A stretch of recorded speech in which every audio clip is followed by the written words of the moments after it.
Do you ever find yourself playing tech support for your parents? I'm Jeremy Kaplan, author of the Wonder Tools newsletter, and sometimes I help my mom figure out confusing WebEx conferencing instructions, or I help my dad to adjust a complex menu setting in Microsoft Word. Maybe you're just looking to make your own digital life a little bit simpler and safer at the start of this new year. In either case, today I'm sharing some tools I've found helpful, along with some expert advice from tech veteran Paul Schreiber on keeping our loved ones safe online. Let me start with a few tools I've found useful to help simplify digital life. First up is Print Friendly. It's a straightforward browser extension that makes printing from the web actually work the way it should. A lot of us still like to print things out, yet we find a lot of clutter when we print something. Print Friendly and other tools like it allow you to print pages without ads or unnecessary images. Second is Postlight Reader.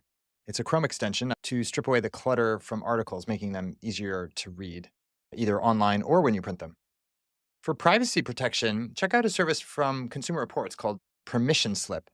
It's a free tool that shows you what companies track about you or your family members and allows you to request that they stop selling your personal info.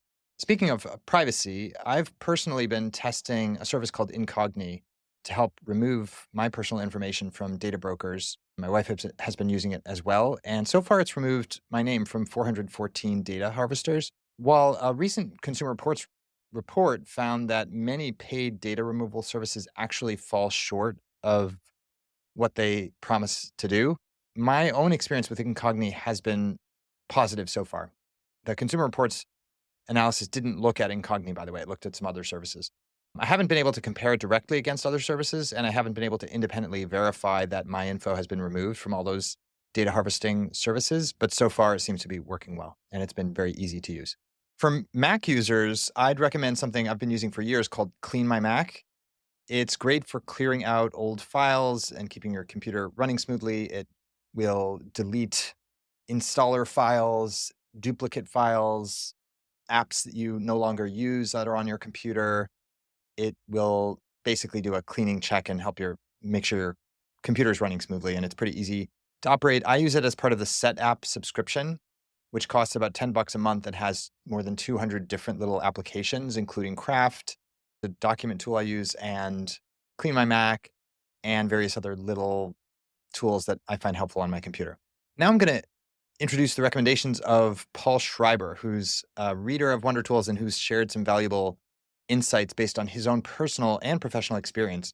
Paul led an engineering team previously at Tech Matters, which focuses on how technology can be used for good.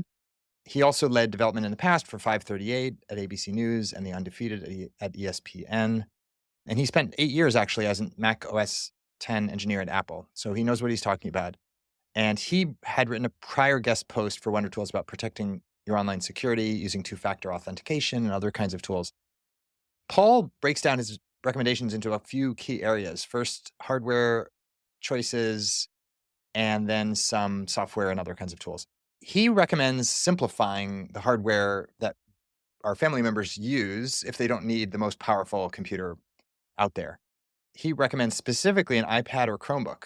Those cost between $300 and $400 generally, and they can handle email, messaging, web browsing, basic web conferencing. If a computer is necessary for your loved one, get a MacBook Air, he recommends, which is great for simplicity, has built-in support. Those start at about $1,000. For internet connectivity, Paul suggests replacing old routers with eero devices. That's EERO.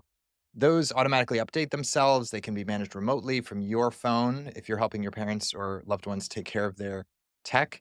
I have my own eero set up at my New York City apartment, and I found that it's much easier to set up than traditional routers. It's been a great improvement in simplicity, and it works really well. And they're not more expensive than other routers, so I think that's a good choice. When it comes to security, Paul recommends setting up 2 accounts on any computer your parents or loved ones use: an admin account for yourself and a standard account for daily use for whoever is using the computer regularly.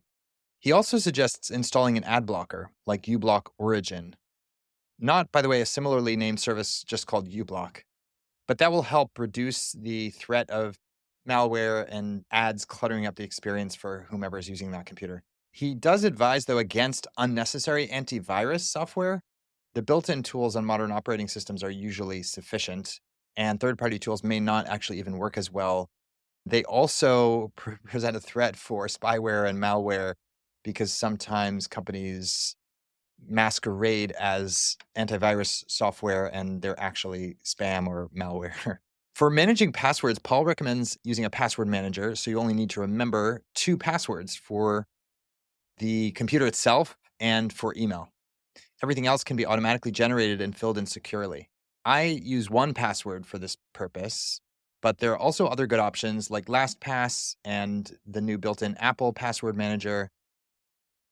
Paul suggests also setting up family accounts for iCloud storage, for cloud storage, through either Apple's iCloud Plus or Google One. For about $10 monthly, you can ensure everyone's devices are backed up, photos are synced, and you can also share access to apps that you've purchased in many cases.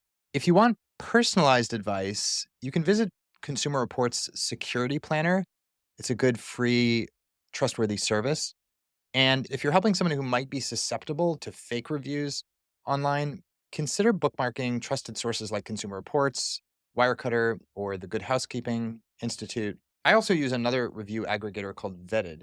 I hope these tools and tips help make tech a little bit more manageable for you in terms of supporting your loved one, or if you are the person supporting yourself. I hope this helps you make some simple choices. And thanks for listening to Wonder Tools and reading this newsletter. I often write and talk about AI and new tools, but sometimes, like today, I think it's helpful just to reflect on keeping things simple and helping protect those of us who aren't tech experts to use the computer safely, easily, and comfortably. I'd love your feedback. You can email me anytime at jeremy@jeremykaplan.com, and that's Kaplan with a C. Thanks for listening and have a terrific week.